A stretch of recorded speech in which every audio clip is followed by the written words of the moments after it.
Hello everyone, today we are going to learn basic Ansys Spaceclaim tutorial how to Boolean Subtract.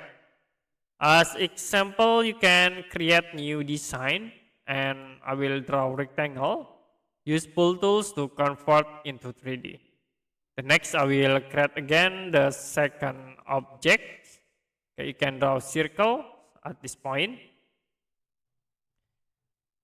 And use Pool again to convert into 3D. Now use the Move tools to move the cylinder object. Okay, I will move in right axis.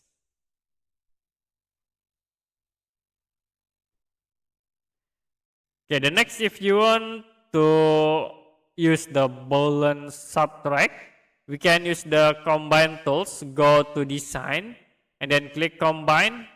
Don't forget to check for the subtract option and then you can uncheck for the keep cutter.